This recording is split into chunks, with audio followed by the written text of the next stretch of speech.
G'day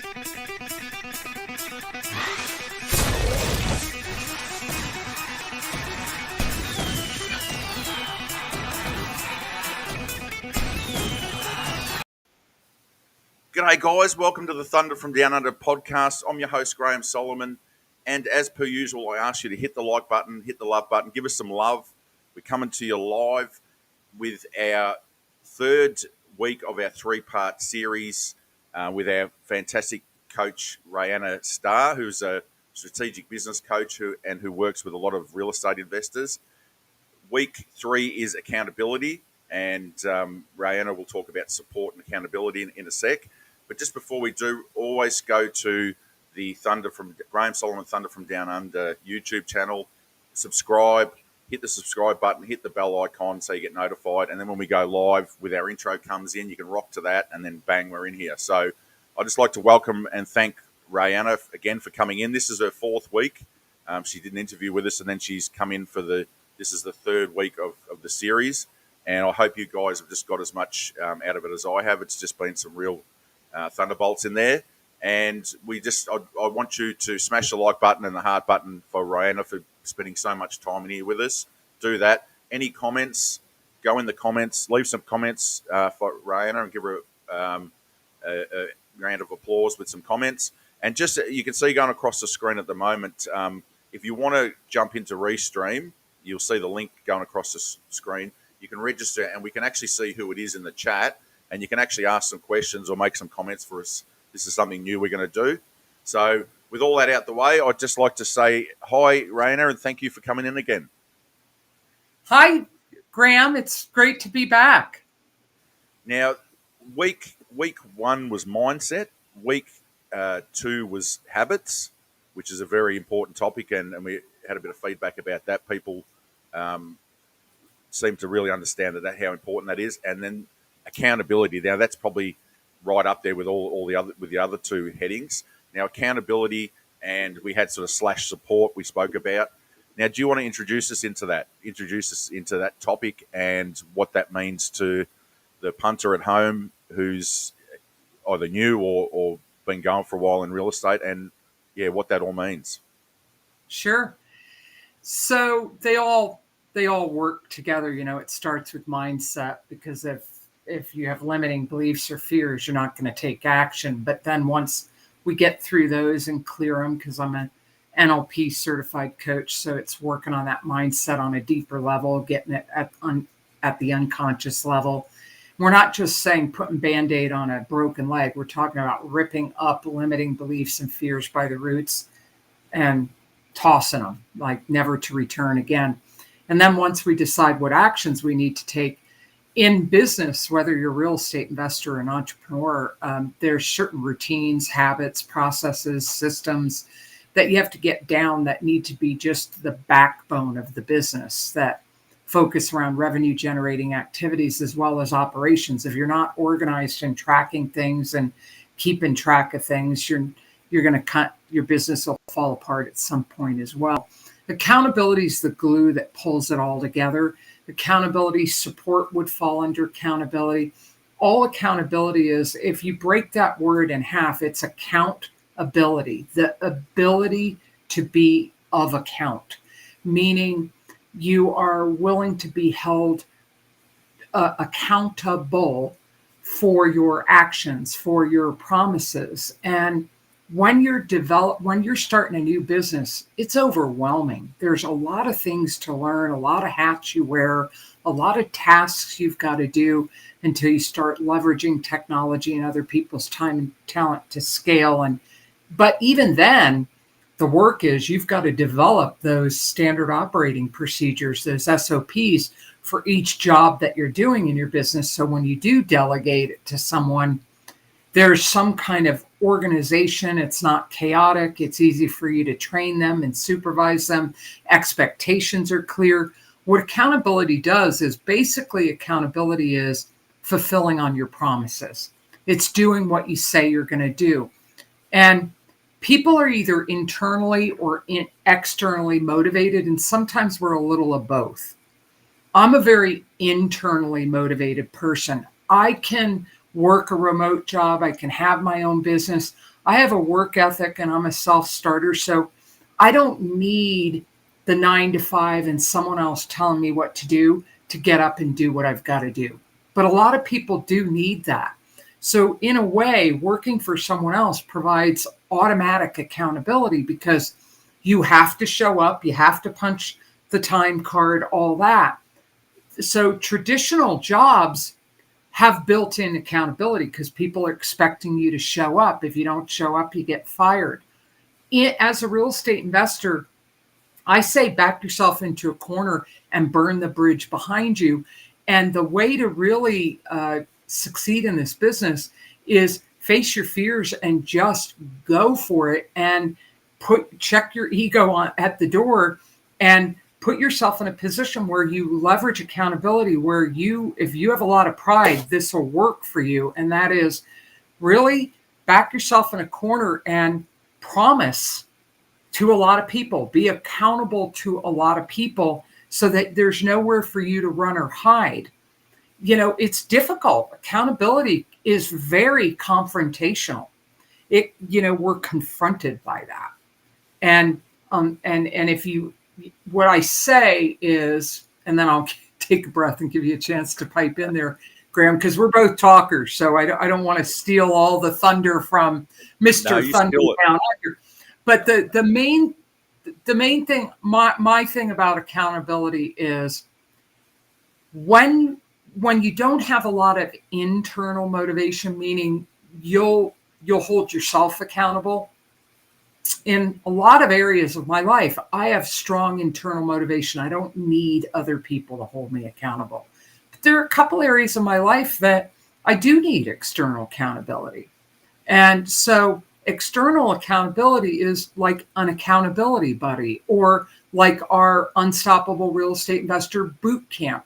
It's plugging into a community or having a partner that you're checking in with and they're keeping you on track. They're holding you to task. Now, the problem with a lot of accountability buddies and accountability programs is they aren't. People are just shooting the shit and they're not really holding each other accountable. I have a client that was in an accountability group and she was really disappointed because they weren't really holding each other accountable. I said, leave the group. And she was just like, wow, I can do that. I'm like, yeah, you don't need to be nice. That you're there for them to hold you accountable. If no one's holding each other accountable, it has no integrity. Those aren't people you want to hang out with. If you want to fly like an eagle, don't hang out with turkeys.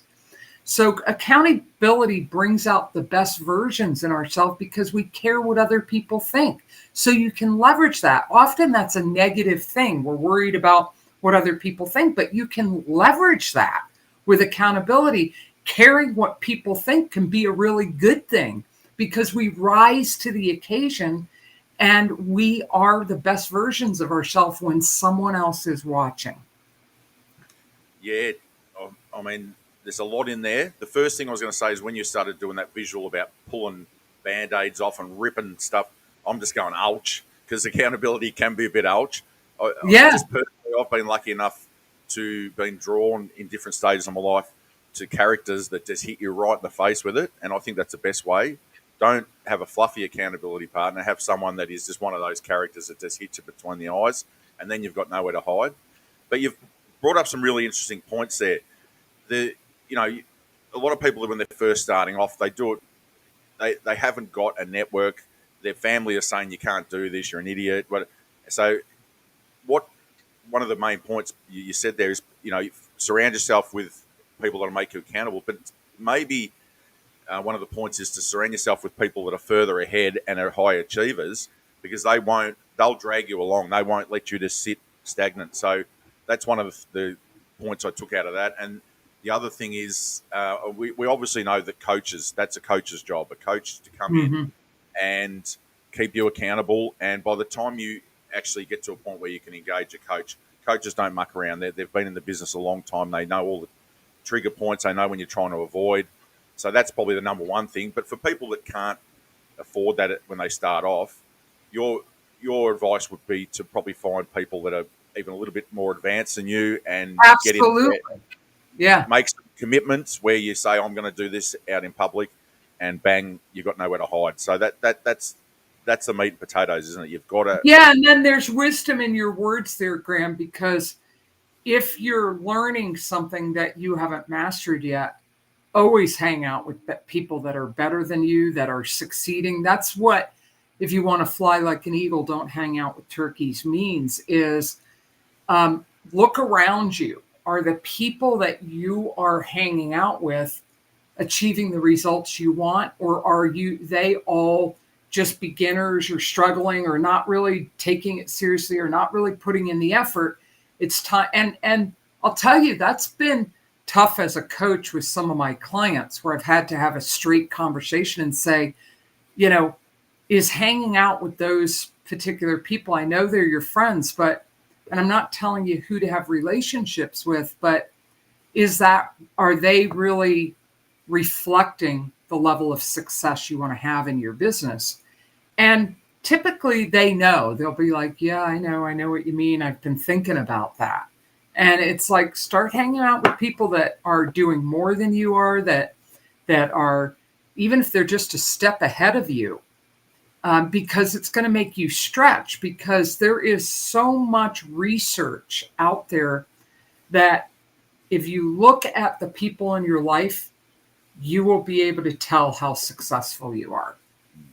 There, if you want to be a millionaire, start hanging out with millionaires. Yeah, definitely. If you want to be a billionaire, hang out with billionaires. Yeah, because the people that haven't reached that are going to be the naysayers. They're going to be the ones the doubt mongers. They're going to be the people that don't believe in it, aren't going to pull you down. They're pulling you down to their level because they don't believe. They don't see it. They don't believe it. They're not willing to go for it. See, there's where the mindset comes in, because mindset is so influential that if you really don't believe something, you really don't believe you can do it, you won't do whatever it takes in order to achieve it, because you're doubting. It's like, well, why put in the effort if I'm, no. But when you believe it, no matter what, you're going to be resilient. There was someone I was coaching last week, and they were talking about this very thing, that they were saying how someone had made the comment, well, if I get through 800 people on my call list and I don't, get a deal, then this business isn't for me. And I thought, okay, how resilient are you? And the person who was telling me that said, it made me think, is there a number that I'm going to give up at? If I came into this business and someone told me, you're going to have to talk to 5,000 sellers before you get a deal, I'd be like, okay, I better find a way to get to 5,000 sellers as quickly as possible. I'm like, there you go. There's the mindset that's going to have you take the actions and develop the habits. But it's the accountability that when you trip and fall, because none of us are perfect. We're all human beings. We're not robots. We trip and fall. You get discouraged. You have a bad week. Life detours you or distracts you. So there's where the accountability comes. So a lot of times we think of accountability like whip cracking. And I get accused of that, being like, oh my God, students project onto me. Oh my God, Rayana, because I just talk straight, and they're afraid because I just don't put up with their bullshit and their stories. I'm like, it's like, all right. And then they realize once they settle into working with me, they feel really safe because they know I care. It's like, look, there's a difference between having excuses and having circumstances. Excuses is you're being a victim of circumstance and you're not taking responsibility for anything and you're not taking action. Circumstances are often what happens, and this can do a number on some of my clients' head. Their mindset is you have conflicting commitments. They're both equally important. There's a family member in need, but your prospecting is important. Sometimes you have to make a decision in the moment. And I say the way you stay in control of your schedule is right then and there, you powerfully choose. and you accept that choice and you don't feel guilty about it, you say, all right, well, hold on. I have to make room for this family member. All right. Well, I wanted to do 2 hours. I could do an hour when I get back and then an hour a little later, or I'll do 3 hours tomorrow. You take control back. And that's how you can remain accountable. Accountable doesn't mean being perfect. It doesn't mean being a workaholic. It means simply following through on your promises and doing what you say you're going to do and renegotiating commitments. It's like you are allowed to change your mind. You are allowed to change the plan. You might be going along and realizing this thing you committed to isn't working. So you have to tweak something. Once again, More heap of thunderbolts thunderbolts. there. More thunderbolts. I'll try and unpack that. Sort of in layman's terms. You can interrupt me, Graham, because I can get No, on a roll. I like the flow. I like the flow. I just let it go, and I should have a pen and paper because I so many things are going through my head. Yeah, I can get on a roll. I can get on soapbox. A couple of analogies used there. The old crab in the bucket. I think a lot of people know about the crab in the bucket. The old test. The crab's trying to get at the bucket, and all the other crabs pull it down. It's just the pack mentality. So one tries to get out the bucket, the rest pull them down. Similar to what if a new investor is trying to do something, everyone around them will try and pull them back. So you've got to get someone above that who will help pull you out the bucket, and that's someone that is a great analogy for really illustrating how important the company you keep is. Exactly. And the other one was burn the boats. That's one of my favourite sayings. If you want to take the island, burn the boat. So leave yourself. You've just got to do it. And there is no other option except forward. Burn the boats, and I just think of like the Viking series where you burn the boats, and it's just like you got to win or you die, sort of you perish, sort of thing, which is a bit extreme, but that's what it means. And with burn the boats, that means that you've made that commitment that you were talking about. And if you don't, and this is something I've learned through life, if you never give up, you're still alive. The second you give up, the dream is dead. You walk away, and the dream is dead. All of that work. If you don't give up, you can make mistakes, you can fail forward, you can do all that sort of stuff. It's just time. And one of the famous things is 10,000 hours to be get to for a point mastering something. Yeah, mastering something. Now you think about that. Most jobs or trades or industries that you go into, you do a so many year apprenticeship or a training course, university over here, or you guys call it college or whatever. You don't just walk in day one and know everything. You've got to do an apprenticeship, and then once you come out there like a deer in the headlights after your apprenticeship, and then you have to then develop as a like a tradesman, or in the corporate world, you've got to pay your dues. You've got to learn the information, and you've got to apply it. And you don't have mastery when you apply it.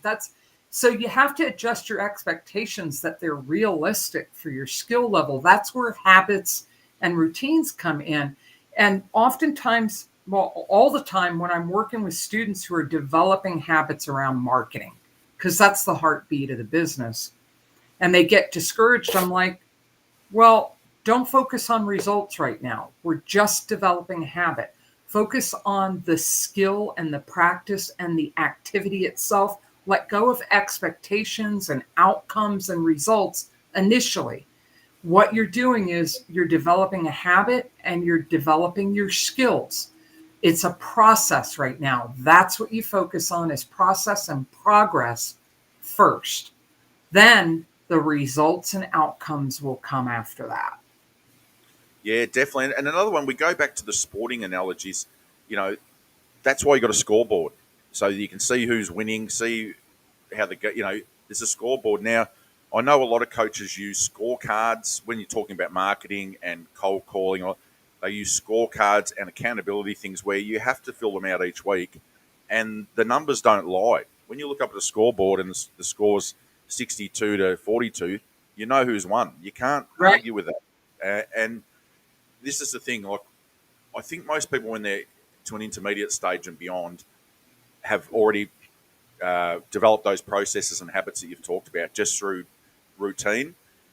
But go back from there to beginners, and that one of the most important thing is, like you said, with the accountability, is to have people around you, but also you have to have something that you fill out or that's on paper. Like It's a like KPI tracker. KPI thing, just so that you can't kid yourself. It's there in black and white. And one Well, of yeah, the also when you're in business, you need to track stuff or you don't know whether what you're doing is effective or not. That's just common sense in business. And a lot of people resist that. I'm amazed at how people will go through a rehab. Okay. They'll go through a rehab project and have no idea what's going on financially until the project's done. I'm like, what? So when I'm coaching students through a rehab, I'm like, all right, I want you to track all the finances every single week. I want you to know what's going on. I want you to know if you're over budget by $5 or under budget by 100. I want you to know if the project is on track, on time. They just lose track and lose control. And they just hope at the end of this project, 6 months of grueling work, that they're going to make money at it. It's like you should know exactly what you're going to be making on it when it closes, and all. And then it's this big task that they're avoiding to go back and reconcile the books because they're going to need that for their taxes anyway. That's a form of accountability, is just good record keeping. you have just highlighted every tradesman around the world, because that's one of the major problems with trade businesses, which obviously go into rehabs and all that sort of stuff in real estate. Yeah. Is that particular thing, and the way the world's going now, it's almost there's people there that you can outsource that to, and you really need to do that because that's one of the common problems is not knowing what's going on. So if you can't measure it, how can you manage it? That's an old saying. If you can't measure it, how can you Exactly. manage it? And once again, it's in black and white. It's like when you jump on the scales and you weigh yourself. You can't run or hide from that. You go, oh, I've been on the Illumi cheese too much, or the pizza's too much, and it's there right in front of you. And until you get that shock that I've put on, X amount of pounds or kilos, whichever country you live in, and you get that reality check, you're not going to do anything about it. And we're all being guilty of that, in that genre. And that's why in real estate you have to have some form of accountability, that when you look at it and the shock is like, oh wow, I didn't realize that was happening, then you can bounce back and hit the problem and tackle the problem. So that's Yeah. awesome advice, and we're really ripping out the sayings and the analogies today, which is great. We've got crabs in buckets. We've always got a couple of good ones. Burn the bridge, burn the boats, burn and bridge fly with boats. eagles, don't hang out with turkeys. We're Exactly. mixing metaphors left and right. I'm going to have to do a list of Aussie ones, which people probably say, "What did that guy say?" I need subtitles. Yeah, you could do a whole podcast just on Aussie sayings and metaphors. Yeah, that's right. But we get the point. We get the point. And you made a really interesting point that anything we talk about with accountability goes back to the other two topics, which is habits and mindset. Habits, mindset. So this all leads back into those two areas, which we've done the prior 2 weeks. So if anyone wants to go back and have a look at those, mindset and habits. And that's why, we've done it in this order, because you have to get your mindset right. You have to create the habits. Like you said, it's not on results at the start, it's on developing habits, and then the results come and you can measure it with accountability. So that's in a nutshell in it, really. Like, we can dig really deep on all those sort of things, but if you just follow that 3-step process and you've broken those down along the way, how you've drilled down into those, you can really set yourself up for success. And that's coming from a background of not have doing that before. You might have been one of these people that's always gone, oh, I've got to go to the tax man this year and I haven't got anything. I've got a bag of receipts, and you can turn Yeah. you can turn that into follow mindset, Habits and accountability. habits and accountability. You just follow that simple process, and you have things in place. All of a sudden, you can. It just seems to self-organize you. So that's awesome. Now, with accountability, have you got for someone that's fairly new, what would your advice, the 1 or 2 or 3 things to really do to start off with, to put in place The with first accountability? one is, and anyone who's coached with me starts adopting this as a mantra. Yes, I know, Rayana. My calendar is my boss. My calendar is my boss. My calendar is my boss. I used to do sticky notes and little to-do lists and all that, and I realized it wasn't efficient. Everything goes on my Google Calendar. If I'm going to make a Yeah. call for auto insurance or schedule a doctor's appointment or what, I might even create just a block where it's a bunch of like little miscellaneous tasks because it's efficient. But if it goes on my calendar, I take it seriously. So what'll happen is I'll be working with clients and they'll map out their calendar and I'm like, okay, good job. And I'll check in with them the next week or we'll let a couple of weeks go and I'll say, how's it going with, following your calendar? Oh, well, and I said, well, you're the boss, right? Yeah. And you scheduled those things, right? And I said, so are you doing them? Well, no, it's on my calendar, but I'm not doing it. And I said, all right, look, back to the drawing board. Let's back up a couple of steps and let's break it down. And maybe you scheduled too much. Let's eat the elephant one bite at a time, another metaphor for you. And let's have an honest calendar. And we'll do a screen share and I'll say, all right, are you doing this? No. I'm like, all right, let's take it off the calendar. Oh, but I know I'm supposed to. I said, right now, we're just going to clear the calendar and make it an honest calendar. I mean, there's a lot of coaching just there and it sounds so simple, but people don't take their calendar seriously. So there's a huge accountability, a personal accountability right there. The other thing I would say is get an accountability buddy or hire a coach if you can't afford to hire a coach. Now, I make it very easy to work with me because I don't expect everyone to have a few $1,000s laying around to invest up front. I'll let people make payments, and I've never regretted that. There have been a couple of people, because of their circumstances, where I had to really work with them to break the payments down over a longer period of time. I will do that with people. A lot of coaches won't, but I make it doable. But here's the thing. I'm no longer available to work with new investors that are just struggling to get their first deal. I am not a real estate coach. I am a strategic business coach. I work with investors that already know the basics of the business and know how to get deals. They need a business coach to help them grow and scale and really dig in on overcoming mindset issues, getting habits tightened up, refining processes and systems so they can scale, help them develop out of being a technician into a manager and a leader and building a team and leveraging technology and getting over the fear of investing in your business and spending. I have a client who spends $10,000 a month, which is probably not a lot for some people, but for newer investors, just on marketing, just on generating leads. That really is not a lot of money once you get rocking and rolling. If you're making $1 million a year, $10,000 a month is like 1%. You could be spending $100,000 on your marketing.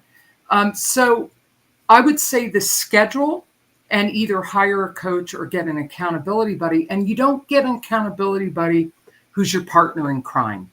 You don't get an accountability buddy who's going to let you off the hook and sell out.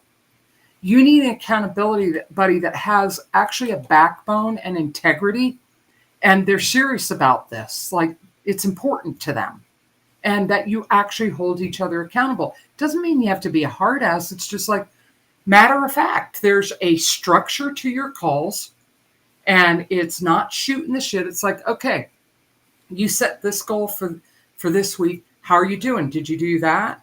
No, well, but I got close. Okay, so do you want to add that to next week? Do you want to commit to doing that next week? It's getting agreements and not sliming out on them and being very clear and not stepping over things, because over time, you're just going to be disappointed in yourself. And what happens is your faith in yourself erodes and you don't trust yourself. That's the people who schedule everything on their calendar and it looks pretty, but they don't take it seriously and they're not following the calendar.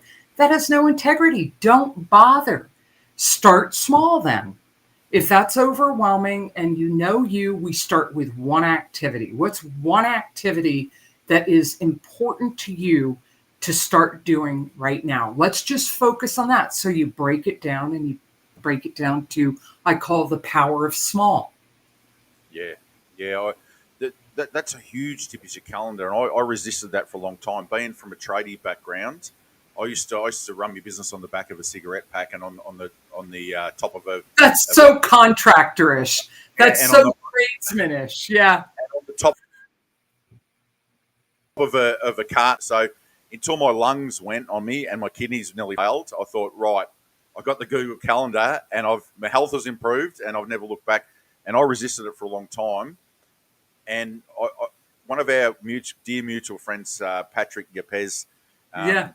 um, we do some meetings, and he'd organise stuff, and people would send me links to their calendar. And I used to hate that. Being a laid back Aussie, I'm like, I don't want to have to fill out someone's link and book in, and can't we just do a FaceTime, or can't we? No. And he knew we'd quite often joked about it. I said, are they going to send me a link? Because I'm not interested in a link. We just face to face. That's how. Now I'm saying to Patrick, yeah, I think I need to get one of those things where there's a link. He goes, see, Graham, the more advanced you get in something, you need to be able to track it. Because it starts to become unmanageable, especially if you want to rise and get to a certain level of success. You have to be able to manage things and track them and keep track of them. You can't just be, doing a business by the seat of your pants. And there's a lot of newer investors that are just thinking leads are going to fall in their lap. No, if you don't have the money to invest in a marketing system that's automated and generates the leads for you, then be willing to invest at least 2 hours a day, 5 days a week in your marketing and more. Yeah. If you're not getting deals, you should be doing marketing 5 or 6 or more hours a day. What else are you doing? If you're not, doing deals, you should be networking to build strategic relationships with people you need in your business: lenders, contractors, realtors, other investors, buyers, sellers, inspectors, title companies, escrow companies, or escrow attorneys, depending on what state you're in. That's revenue generating. It's revenue supportive, because when you get a deal, you're going to need those people. You don't need to be rushing around and just being happy with whoever shows up. If you network strategically and you schedule that in, it's never stressful. And then there's marketing. All that is looking for distressed properties and motivated sellers. And Yeah. then the other one is making offers. If you are confident in your numbers and you know that an offer isn't a proposal of marriage, that you can get out of that deal if it isn't a good one, if you miss something, then they aren't so scary. So there's so many places in your business, but start small, where you need to hold yourself accountable internally and externally, or through forms or systems or processes or softwares, or hire a VA to do that for you. But then on a personal level, it's back yourself into a corner. My most successful client right now, at one point, had like 7 accountability buddies, and he would have all his accountability calls stacked in 15 to 30-minute increments. And every single one of his work days during the week started off with an hour or 2 of accountability calls. And then what happened, it worked for him. And that's why he keeps renewing coaching with me, because what happened is they started falling off because they weren't showing up for the call. They weren't being accountable. And I said, well, you're done with that accountability, buddy. Yeah. He Yeah. outgrew them. Yeah. He outgrew them. And then that's when he invested in other levels of coaching, other programs to start hanging out with people more at his level or a little above him. He's a winner. And this is a guy that loves accountability. And this is a guy who could be struggling on a call with me when we're coaching, and then within an hour or 2, or by the end of that day, he's already solved that problem. Yeah. Versus people that I work with, that it's the same problem. They're struggling with the same thing over and over. And the problem is them. They're not taking action. Yeah. I got Graham's tip from the Thunderdome today. The best accountability partner. I'll do this through experience. One of my old bosses was a reformed alcoholic and ended up counselling alcoholics and that. if you want to find someone that's going to hit you between the eyes, go and find someone that's been through a 12-step program and come out the other side and that, because they will not cop any rubbish. I know that sounds funny, but they make some of the best accountability people and mentors because they've been there, done that, and dragged themselves through something and had to be accountable. So, yeah, go and hang around a 12-step. Or hire a business coach. Well, business coach, yeah, that's probably, they're probably less brutal. A business coach is probably less brutal because what do they say? A dry drunk is an angry person a lot of the time. But that's the point being that sometimes and coaches are the same. They've been through stuff. They've been through in the trenches. They've come out the other side. They've made the mistakes, and they just won't muck around. They won't let you BS yourself. They won't let you BS yourself, and that's some of the greatest learning curves I've had is with people that just hit you in the face. I've had football coaches and I didn't like them at the time, but I look back and they were just in your face. Those are the people that made the difference. Those are the people you respect. People that are uncomfortable, that don't let you off the hook.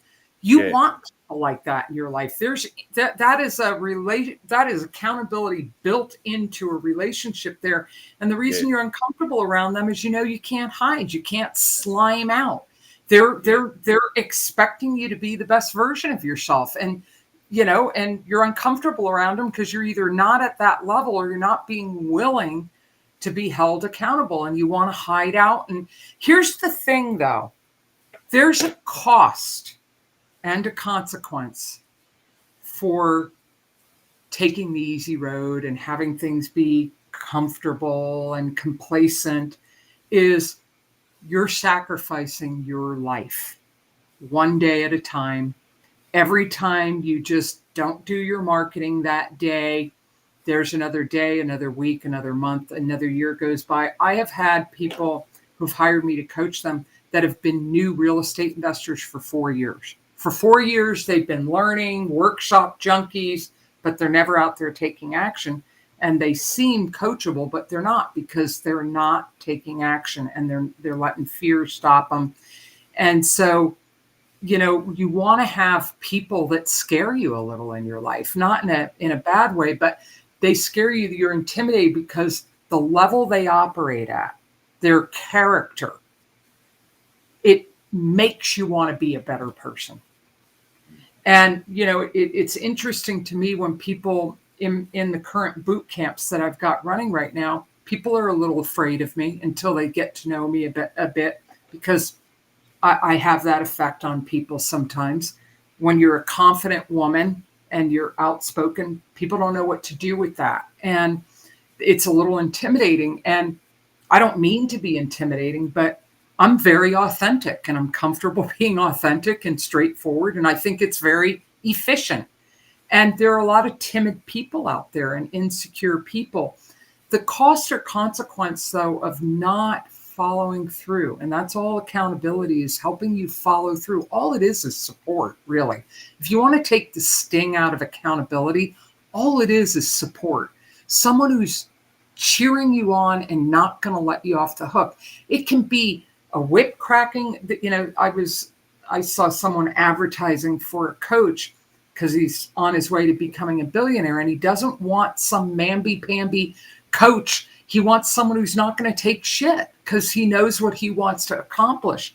The consequence or the cost to you selling out and not being accountable and just being complacent and comfortable and not feeling like it is, you're going to look back in a year from now and nothing's going to change. Or you're going to be 5 years down the road and you're still going to be in the same place, and you're going to see all these other people, and you may still have the same excuses, but at some point you're going to have to look in the mirror and go, wow, if I don't change, nothing's going to change. And what is it costing you? Very rarely do people get to their deathbed, unless they're psychos wouldn't regret because they don't have a conscience, but very few people regret what they've done in life. Most people regret what they have not done in life. Yeah. All those unfulfilled dreams, unachieved goals, and that's where the magic is with accountability and support.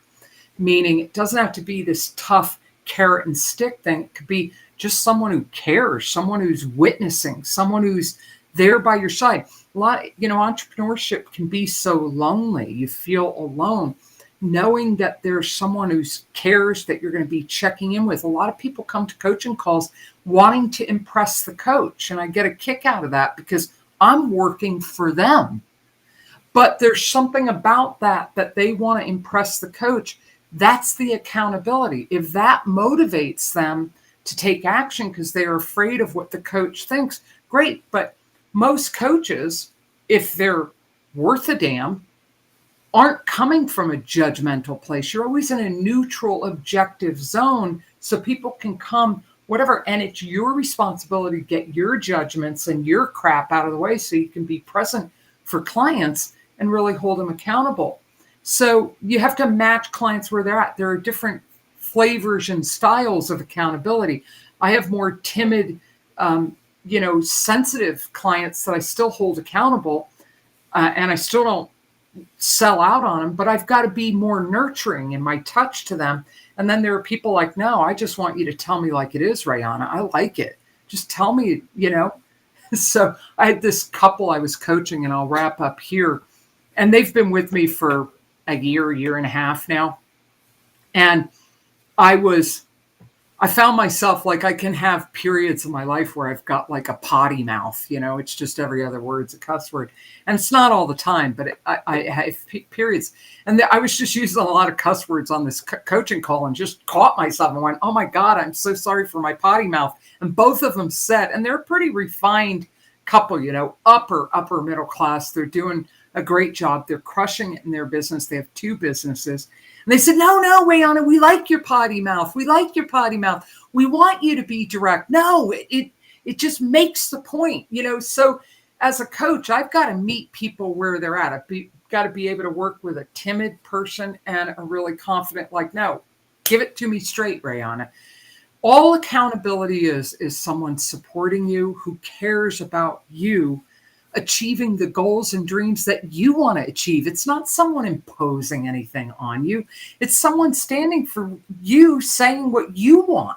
It's helping you achieve what you want. Cracks me up. People spend thousands of dollars on coaching programs and this and that, and then you have to drag them into learning the program, and they're the ones spending the money saying, well, I want these results. Okay, well, then let's get busy.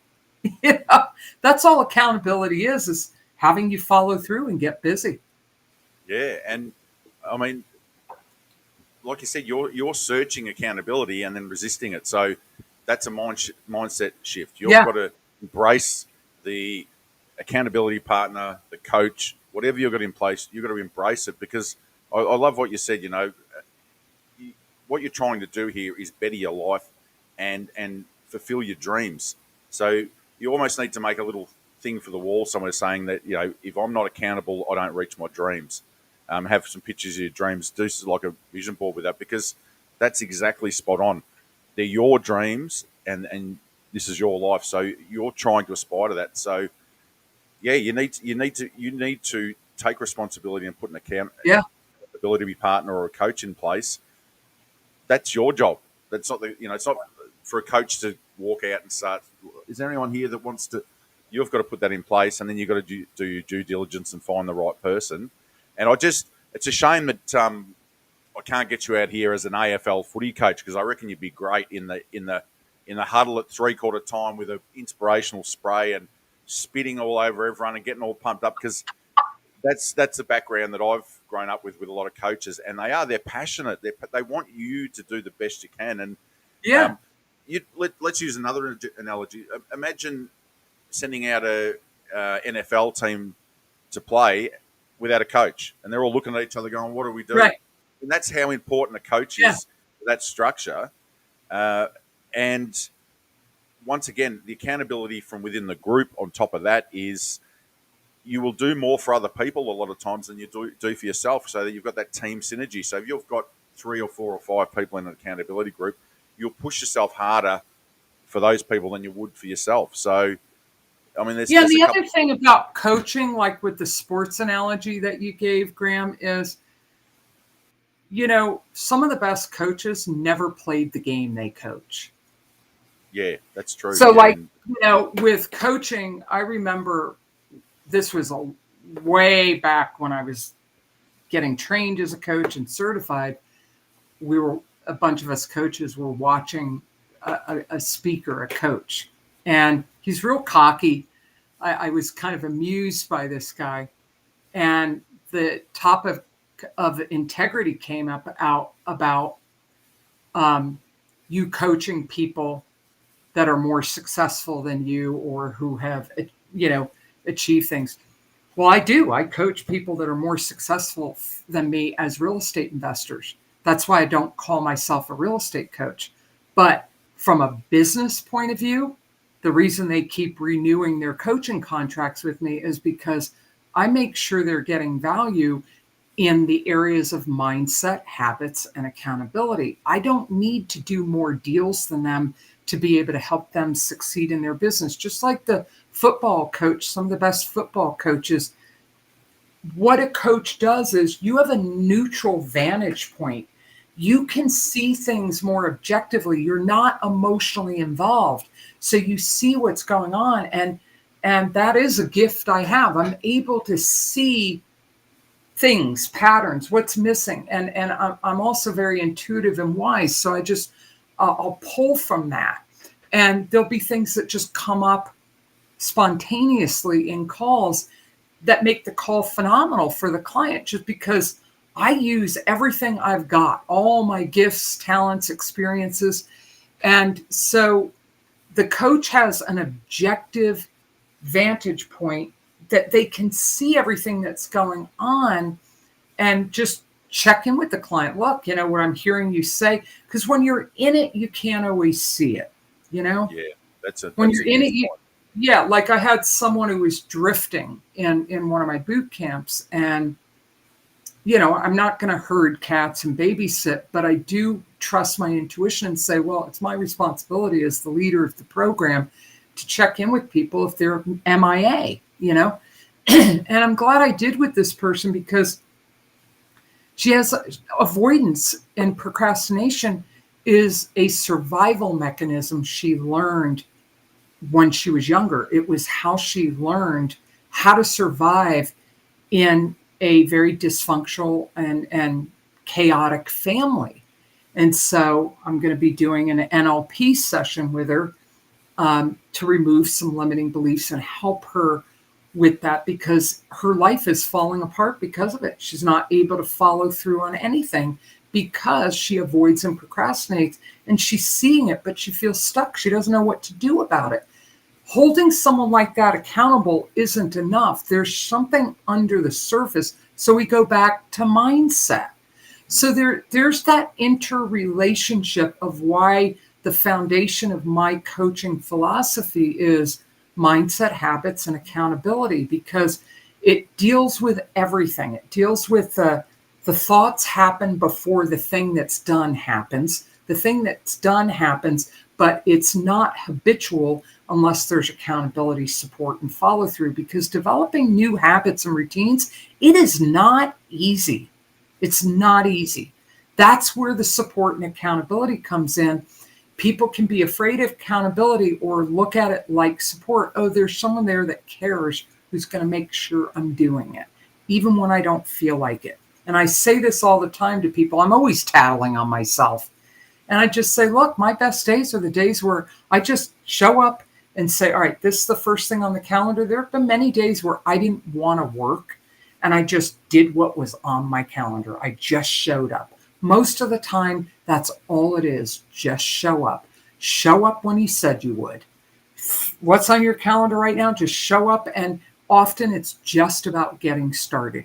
Show up. I don't care how you feel. I don't care if you're afraid. Just show up and start picking up that phone and calling people. And as soon as you do, the fear dissipates. Or, I don't like cold calling. But, once I get into 5 or 10 calls and I've talked to someone, it's like, oh, that now it's a game. You know, now it's like, all right, how many calls can I get through in an hour? Yeah, yeah. So show up and eat the frog. I just thought I'd get another analogy. Yeah. Show So at the up end of and eat the the show, frog. eat the frog, do the tough stuff at the start, and get Yeah. into it. Now, what I'm seeing, you explaining mindset, habits, accountability. I'm seeing the triangle. I'm seeing the Trinity. The three of them work together. And You, mindsets at the top, and yeah. So habits you've got accountability are at the base. yeah, yeah. So for anyone there who's on a limited budget, draw yourself on a bit of paper a triangle, mindset, habits, and accountability, and just put it on your wall and just look at that and just remember that. And in the That middle, results. results. Yeah, perfect, perfect. I'm going to get my art and craft stuff out now and do one. I'm pumped up. All right. Creating a little branding logo, Graham, and then send Well, it to well, me. I'm a painter by trade, and I was very good at finger painting in kindergarten. So I've got this made. So I was made That's for good. this. All right. Well, let's wrap it up there. That was Yeah, yeah. intense. I'm going to go back and watch that. That was intense. You just really ripped it out today. You for the third part of the series, you just went for the finish line and you just sprinted. So that was fantastic. Appreciate that. I mean, you just were full of passion and like you have been over the last couple of weeks. So I really appreciate you coming on. Firstly, for the interview to see who you are and get to know you, and then for the 3-part series.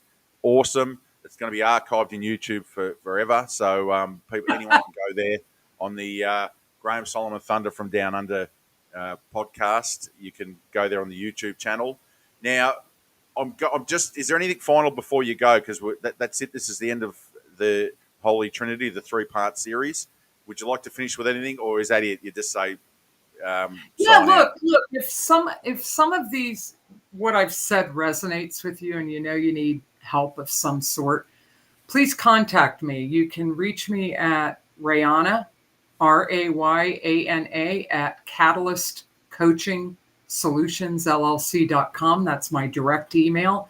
Or you can just call me 858-888-6763. And we can schedule a connection call. It's free. I'm not a hard sell. I'm actually pretty selective about who I work with. I want to be successful. I want my clients to be successful. Not everybody's a fit. Not everybody is my client. So I'm very clear about who I want to work with. It's people that are already established in the business. You're ready to scale. You just feel a little overwhelmed about what's next, and you're willing to invest some time and money into actually turning it into a business that you can walk away from and have true financial and time freedom, and have the team and the technology running it for you. If that's you and you are highly motivated, meaning there you have a huge, big, hairy ass why, then I may be a good coach for you. There's two other things people can do. They can Google you, Rayana Starre, and then all the glamour shots come up online. You've got all the Or Catalyst Coaching Solutions. yeah, You can go to the yeah. website. Well, I did that to get a photo of you for my story the other day, and there was all the glamour shots, the supermodel shots, and then also you've got your Facebook group. Join Rayana's Yeah, Facebook group. Unstoppable Real Estate Investor. Go in Yep. there and get to know Rayana that way. If you want to dip your toe in, go in there first. But if you want to go full on and play full on, go to the what Rayana said before, all the contact points. Rayana, thank you very much. I hope people reach out to you. You're super pumped up. You're a great person, and you have got your clients' interests at heart as number one. You want to serve them. I appreciate you coming on for this series. And as My I say, pleasure, Graham. My pleasure. And I'm excited for you that you have found something you're passionate about and that opportunities are opening up around it. Because one, I love the name of this, and I want to find out about the software you're using, but we'll yep, talk more about that. But yep, you have found your calling, and it's been really fun and a pleasure getting to know you and being on the podcast. I'm very flattered and honored, and I appreciate it. yeah, no, it's been great. It's been probably out of all the, there's been plenty of content there, but it's been fun. We've had a good time. We've eaten a few frogs. We've burnt the boats. It's been awesome. All right, I know you've got stuff to do, so I'm going to tune out now. Now, as per usual, because we've had Rayana Starre in, you guys have been thunderstruck.